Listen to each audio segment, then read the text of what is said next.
Jai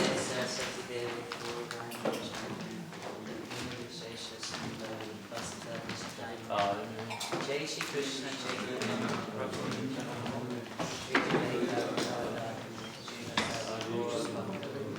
Hare Krishna, Hare Krishna, Krishna Krishna, Hare Hare, Hare Rama, Hare Rama.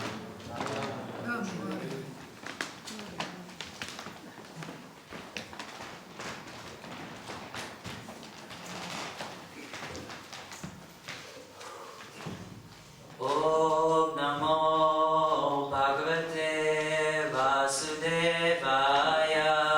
Om Namo Bhagavate Vasudevaya. Om Namo Bhagavate Vasudevaya. Om Namo Bhagavate Vasudevaya. Om Namo Bhagavate Vasudevaya. Om Namo Bhagavate Vasudevaya. Hare Krishna, everyone. Hare Krishna. So today we're reading 5th canto and chapter 22. We just started chapter 22. It's called The Orbits of the Planets, and we're going to start text 1. We do recitation? No, because it's a prose. it's a. Prose. It's prose verse. Oh, okay. So and I'll just read the English then, shall I? Yes. Okay. So text 1. Sanskrit sounds very complicated, so I'll just go to the translation. So we're going to read text 1.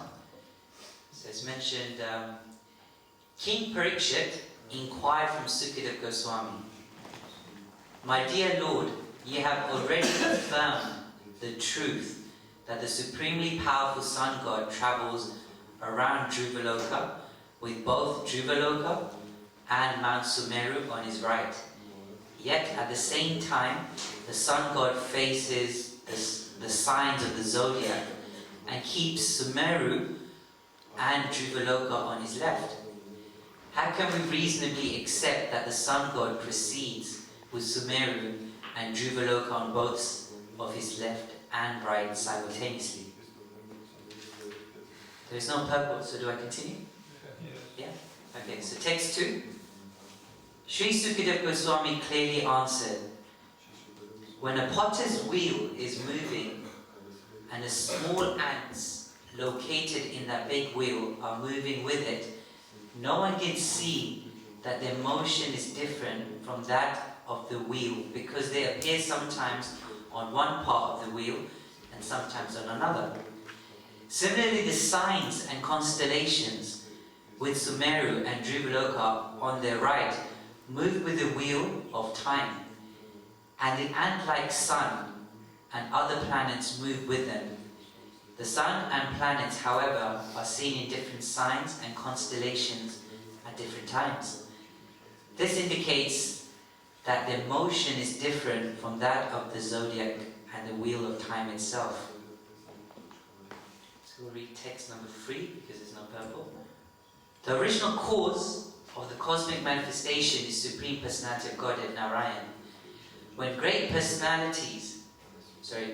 saintly persons, fully aware of the Vedic knowledge, offered prayers to the Supreme Person, he descended to the material world in the form of the sun to benefit all the planets and purify fruitive activities.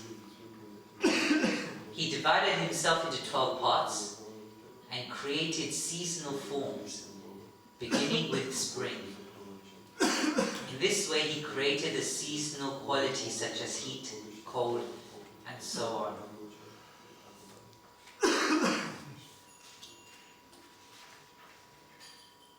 Do I continue till purple, right? Yeah.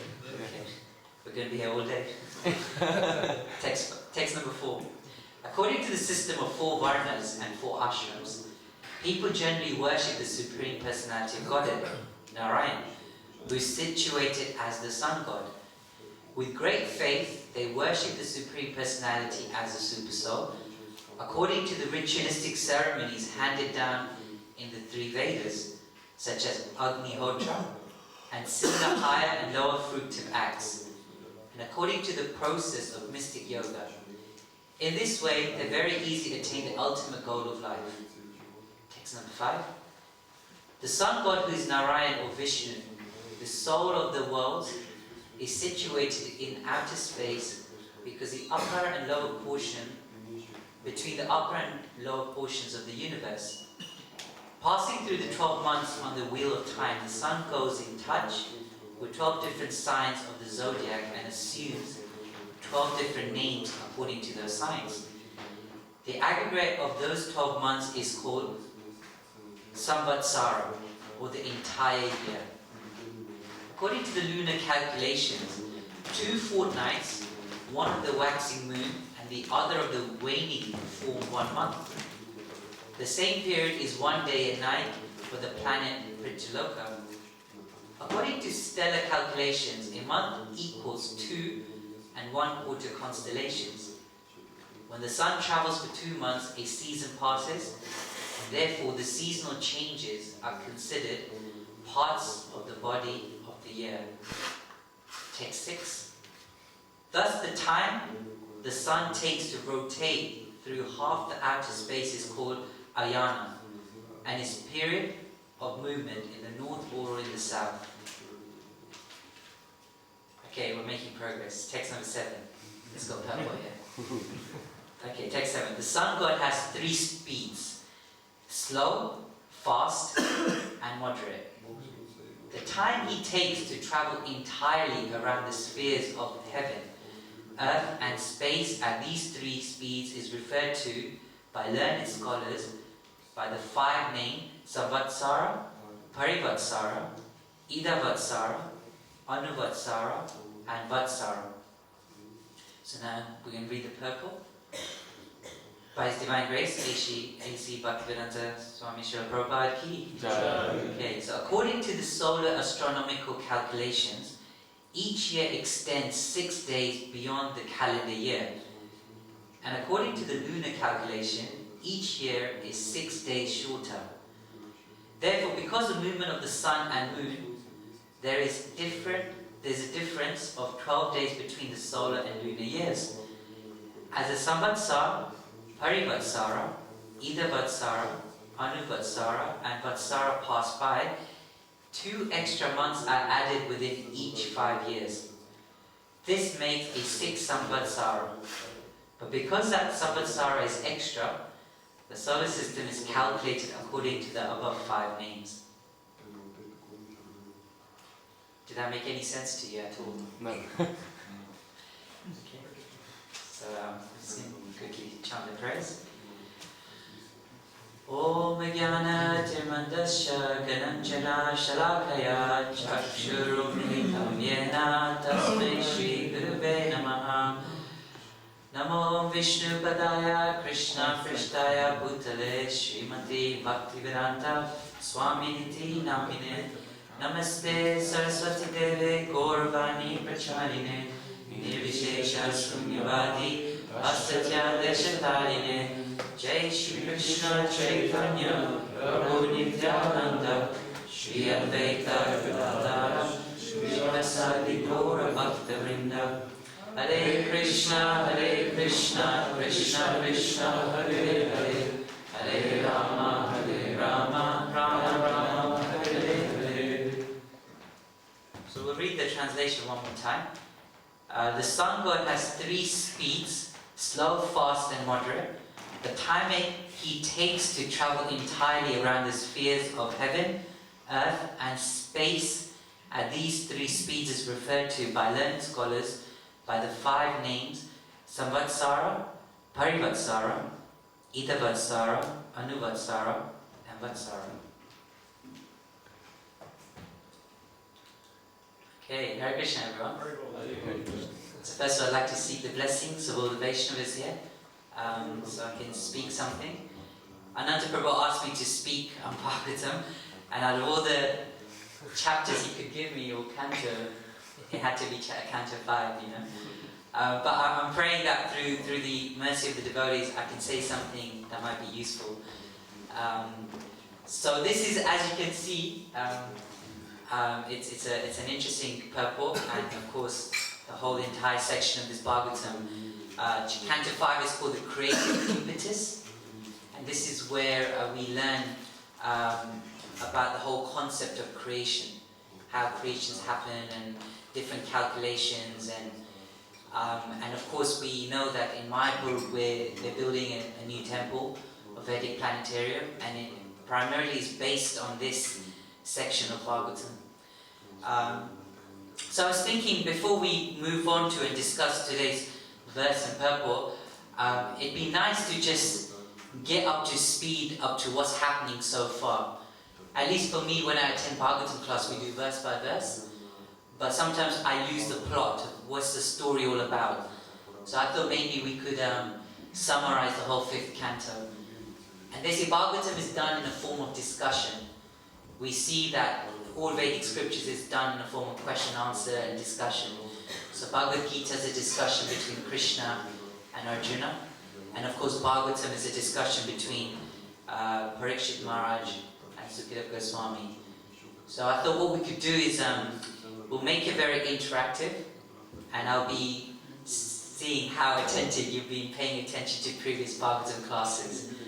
So what we'll do is we'll start with Canto 5, of course, and I'm going to give you a brief summary up to the point where we are in today's today's chapter and verse. So Canto 5, what is it called? Yes, the creative impetus. So Canto 5 describes the teachings of specifically 2 great personalities. You got Rishabdev, and then we got Bharat Maharaj. Okay, and in this canto, we're reminded of the temporary nature of this world and the threat of gliding us down to the hellish existence. But it's mentioned that one who takes advantage of hearing Bhagavatam can reap all benefits and return back to the spiritual world. Okay, so Canto 5 begins by describing the descendants of the first Manu. So now I want to actually explain, this is really interesting. Does everyone know Manvantaras? What is the job or a role of Manvantaras?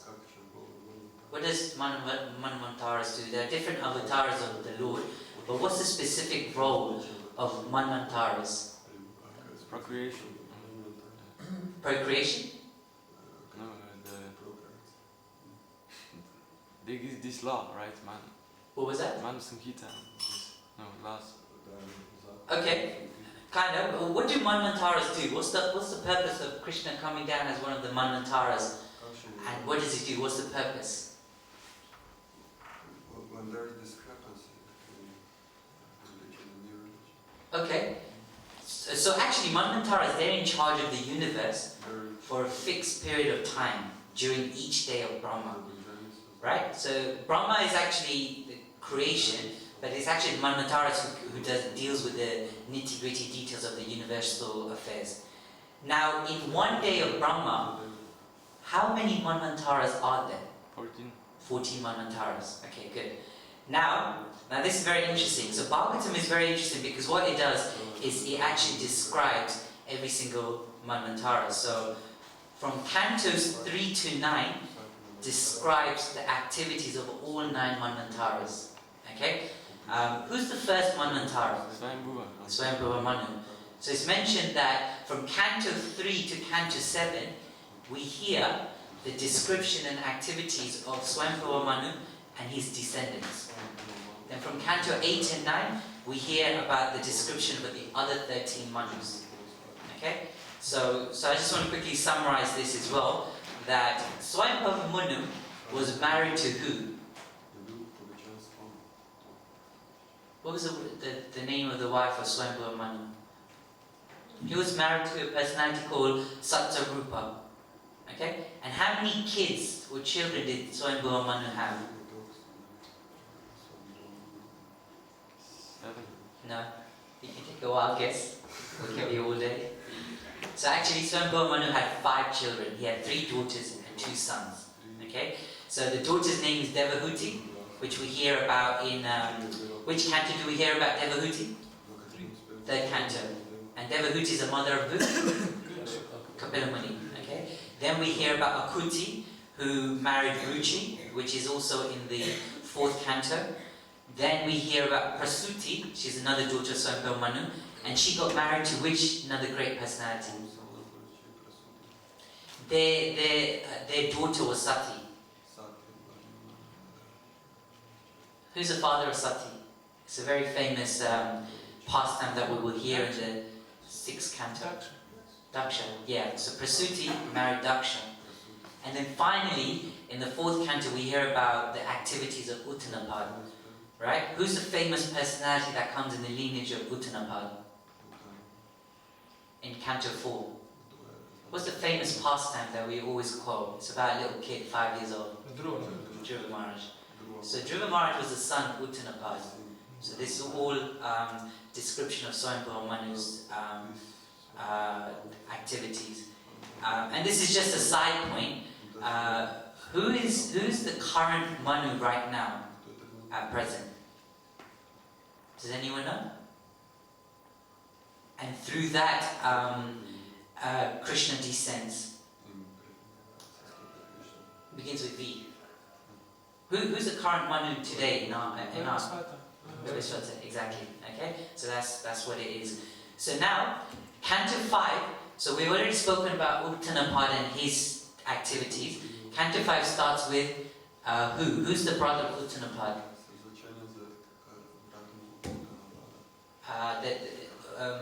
Swayambhuva Manu had 2 sons. Uttanapad was one of them, and then the next great personality we'll hear, which is actually the introduction of Canto 5. Priyavrata. Yeah, Priyavrata Maharaj is another personality. So what happens is that beginning of first 6 chapters of Canto 5, we hear the activities of Priyavrata Maharaj. Now Priyavrata Maharaj was actually instructed by Narad Muni, and Narad Muni explained to Priyavrata Maharaj about the nature of material world. And from very beginning, Priyavrata Maharaj wanted to renounce everything. But what happened was that when Uttanapad and Dhruva Maharaj, all the lineage became extinct, there was a need in society to take over the rulership of the world. And therefore, Swayambhuva Manu went to Priyavrata Maharaj saying that now can you please leave your renunciation and you take over the kingdom and rule over the entire world. Priyavrata Maharaj was hesitant because he knew that once you get entangled in the material world, it's all over.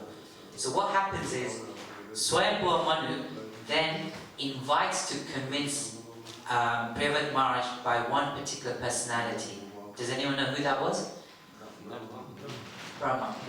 Brahma then comes down and he convinces Priyavrata Maharaj that please can you take over the rulership of the whole world, and that's also part of Varnashram duty.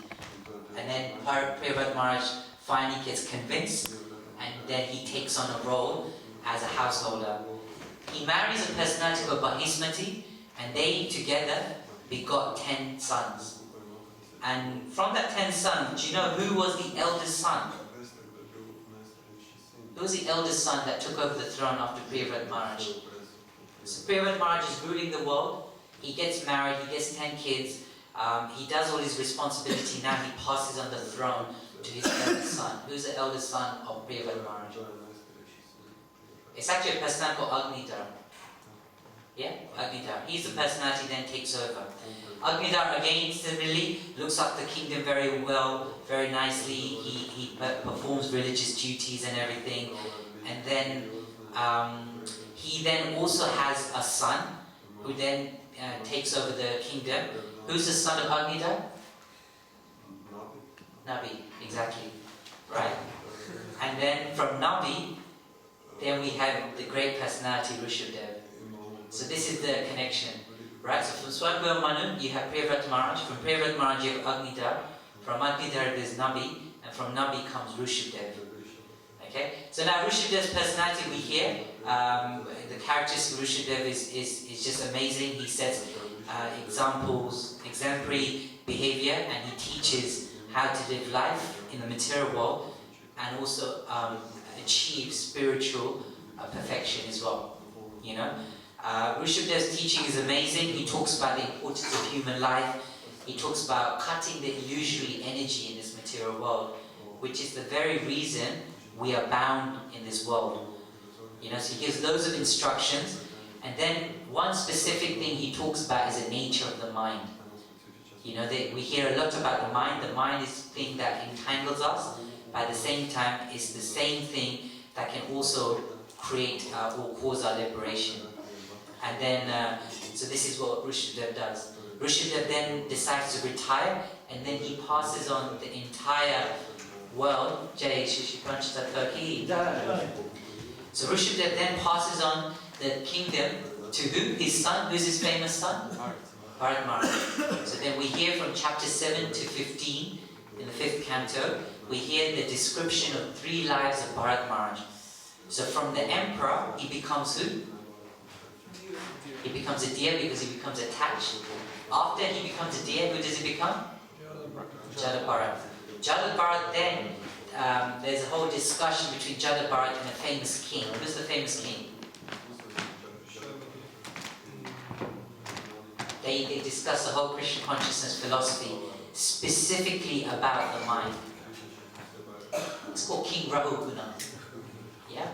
So Jada Bharat instructs King Rahuguna about specifically how the mind causes entanglement and liberation of the jiva. So he goes that the mind can be conquered. So he gives systematic process of how we can conquer the mind. And he mentions that one way you can conquer the mind is through the service of the spiritual master and the Supreme Personality of Godhead, i.e. devotional service, like that. And then, so this is a whole beautiful discussion in these chapters from chapter 7 to 15. At the end of chapter 15, Sukadeva also describes the dynasty of Bharat Maharaj, and he also includes King Gaya. Now we get into the technical aspect of Bhagavatam, the 5th canto. So now Parikshit Maharaj wants to hear the astronomical aspect of the creation. So from chapter 16 to 19, we hear the prayers of the residents of Jambudvip, and then now Sukadeva Goswami describes the geography of Bhumandala, and we also hear the descendants. We also hear how the Ganges also came about, you know,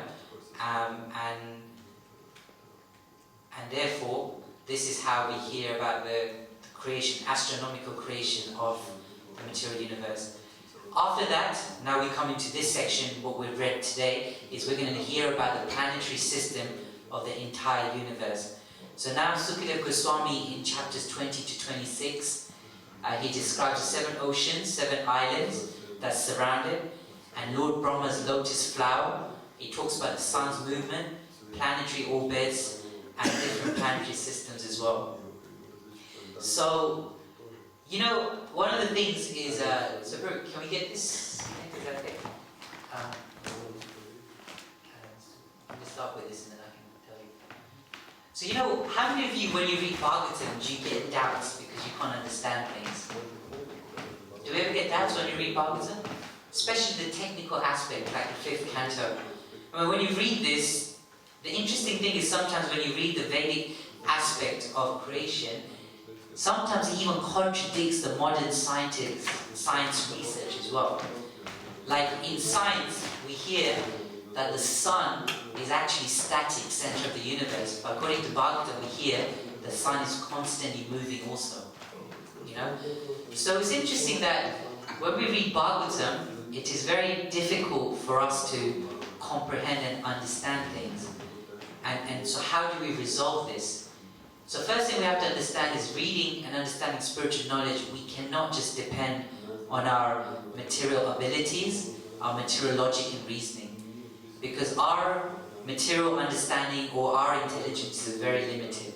We're trying to comprehend something that's beyond our perception. So what I want to do is I want to actually show you 3 models that I kind of extracted whilst reading Bhagavatam. And these models help us understand how we can understand Krishna better, how we can connect with Krishna better, and the technique in how we can do it. So these are the 3 models that I find very useful understanding Krishna conscious philosophy. Okay? So if we go to the next slide.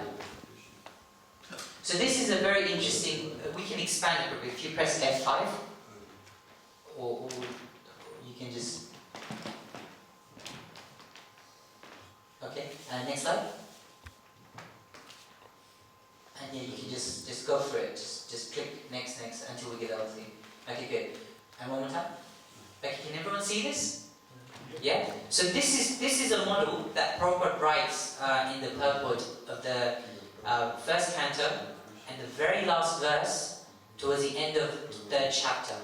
Okay. So here, what Prabhupada is explaining is that we're trying to see and understand Krishna, but it's difficult, right? But Prabhupada writes and he gives a formula that if you want to see and understand Krishna, he goes, we have to hear with rapt attention. Okay? So these models, one thing I want to emphasize is the importance and the power of the hearing process. Okay? So Prabhupada writes that when we hear, not just hear, but what does he say? With rapt attention.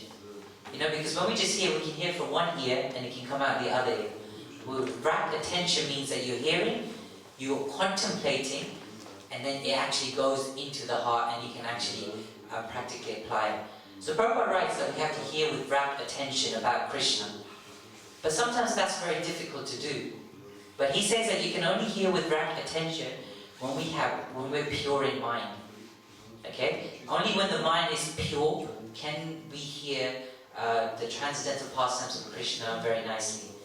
Now the question arises, how can we get a pure mind? So Prabhupada writes that we have to be pure in our action. Okay, so every single thing we do, our activities, you know, the way we interact with people, we associate with people, the way we make choices, every single thing we do actually affects the state of our mind and our consciousness. Okay, and the only way we can do that is if we're pure in lifestyle. So the great thing about Krishna consciousness is it doesn't just talk about high philosophy. It is actually very practical, and it gives us techniques on how we can not only understand the philosophy but also apply it. So if we go to the next slide, Satchidananda Maharaj actually gives a really wonderful example, a presentation of something called the tree of life. He says that we should actually live our life according to the tree of life. And this is also technique given by Lord Chaitanya Mahaprabhu. He talks about that there's three things that every living entity should be doing. One of them is called Nama Ruchi, the other one is called Vaishnava Seva, and last but not least is called Jiva Doya. And this is all based on the principle of tree of life. So tree of life is very, very amazing model to live this particular lifestyle. And it consists of three sections. You have the roots, you have the trunk, and then you have the crown. So the roots, what happens is that if you want to live a very happy lifestyle, you have to take care of many aspects of ourselves. The first aspect we should look after is our spiritual self. This is called the roots. So the root is our relationship with Krishna. And this is what we have to really emphasize on. Are we taking care of our spiritual roots by hearing, chanting, associating, etc.? The second thing is a trunk. The trunk looks after our physical and emotional well-being. You know, so this is our lifestyle, the way we eat, exercise, diet, association. All of these things affect our physical and emotional well-being. So when our roots is taken care of, when our physical needs are taken care of and our emotional needs are taken care of, now we're ready to give to others. And this is where we have the crown of giving back. This is our contribution to society. If we're not strong ourselves, it's difficult to give to others or help others, right? And that's why on a plane, when you go on a plane and they give you this safety instructions and the mask comes down. You know, in an emergency, the mask, oxygen mask comes down. What do they say first thing you should do? Put it on yourself. You should put it on yourself first before you put it on others. So this is exactly something similar. So when we live a lifestyle of this tree of life and take care of all of our needs, then we can be pure in action, which means we can be pure in mind, which means we can hear with rapt attention, and then therefore we can see and understand Krishna. Does that make sense? So this is Prabhupada's formula in the third chapter. So this is one formula for understanding Krishna. I want to show you another model. Okay? So this is another model. Just so you can just get all the information there. Keep on clicking it. So here, this is a very powerful model, and this is something that we hear in Bhagavatam, first canto, second chapter. These are the 5 verses that summarize practically a whole Krishna consciousness philosophy. But there's a few more? And one more. Okay, good. So, it's quite a lot of information, but I want you to focus on 6 steps. Okay? So again, we're talking about how can we see Krishna, and how can we understand Krishna and the whole philosophy of Krishna consciousness. So it's mentioned that we have to hear. So here is another formula of how we can hear. And it's mentioned that the hearing process begins by serving pure devotees. Okay? It's mentioned that when we serve pure devotees, we get the affinity to hear. Just by serving great Vaishnavas, that your intention or your affinity to hearing about Krishna increases. And because you have this affinity, you have this eagerness to hear, you will start regularly attending the Srimad Bhagavatam class. Okay? So this is, as I said, it's amazing Bhagavatam. This is all extracted from the Bhagavatam, 2nd chapter, the 1st canto. So just by hearing, serving pure devotees, you get the affinity to hear, and you'll start attending Bhagavatam class on a regular basis. Now, who's a great example in Bhagavatam that actually did this? Narad Muni. We hear that. Narad Muni served great Vaishnavas. He was a son of a maidservant, and just by eating their remnants, he got such an exalted birth as Narad Muni. So when you serve pure devotees, what happens is that our material desires gets cleansed. Okay? So it's mentioned that material desires are very troublesome, and just by serving pure devotees, the process of anartha nivritti begins. We have all these anarthas or unwanted qualities that's clouding our pure consciousness, but by serving the great Vaishnavas, the cleansing process has begun. Okay, that's the 2nd step. Now when we do this, when the cleaning happens, the next step after anartha nivritti, according to Madhura Kadambini, is what? Nishta. Then one becomes fixed up in devotional service. When we get to the stage of Nishta, what happens is that we become free from ignorance and passion. These are the 3 modes that entangled us in this material world. And because we get rid of passion and ignorance, we become established in pure goodness. And only when you come to the platform of pure goodness will you be able to start relishing spiritual ecstasy. And you can actually be happy. When we're in mode of goodness, our lifestyle is mode of goodness, you actually experience real happiness. And when you come to mode of goodness is a springboard that gets you up to pure goodness. That's the goal. Okay? And when you come to the pure goodness stage, then the scientific knowledge of the Supreme Personality of Godhead is revealed. Okay? So when we try to hear all this, at the moment we won't be able to understand it, because we may still be under the modes of passion and ignorance. But only when we raise to the platform of pure goodness can all this technical stuff gets revealed to us. And you can understand that as spirit souls, we are pure, we're Satchitananda, and we're full of knowledge. So when we get to pure goodness, that knowledge automatically gets revealed from within. Okay? So once you come to pure goodness, then it says the knots in the heart gets broken. What is this knot that the Bhagavatam is referring to? False ego, ahankar. Ahankar, or this knot, is what entangles the pure soul in the material world. But through this process, you're untying this knot, all your doubts gets cleared, and you become free from karmic entanglement. So then karma does not affect you. And after the knot is entangled, now you can see the Master everywhere and engage in his loving service. So this is another model that was very very interesting and powerful. I've got one more model to show you. Can I do that? Is that okay? Yeah? It's too much information, but at least if you have this model, you can contemplate on it afterwards. Now this is model 3. I got this from, there's one class I heard by Prabhupada. He was speaking about Bhagavad Gita verse 2.13, about how when of this body and the body changes, but the soul never changes. And many times when you try to understand spiritual knowledge, we do it with our material consciousness. And when you do that, you won't be able to understand it. Right? So here, Prabhupada was actually explaining that root cause of all suffering in the material world is actually avidya, which is what? Ignorance. And because we're ignorant, what we're ignorant of? We're ignorant of our real need. We're we're in this world and we're seeking for something, okay? But we don't know what that something is, but we know we need it. You know, it's like a child is suffering because he's hungry, but he doesn't know that food will satisfy the hunger, so therefore the mother's there. So similarly, the living entities in the material world is ignorant of what his real need is. And the need of the living entity is ananta. Does anyone know what ananta means? Ananta actually means unending happiness. Happiness that never actually dies down. Okay? So that's what the living entities are looking for. So we're looking for happiness, but not any happiness. We're looking for happiness that never, ever ends. So that's why the living entities in the material world are looking for happiness in different things, through the body, through the mind. You know, they experience certain happiness, but then that happiness stops, and it ends up in frustration. So to understand how we can get unending happiness, first thing we have to understand is, what is our identity? Are we this material body, or are we the spirit soul? Okay?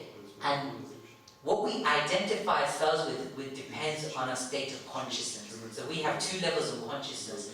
You have the material consciousness, and you have the spiritual consciousness. And this is so systematically explained by Prabhupada, it's quite amazing.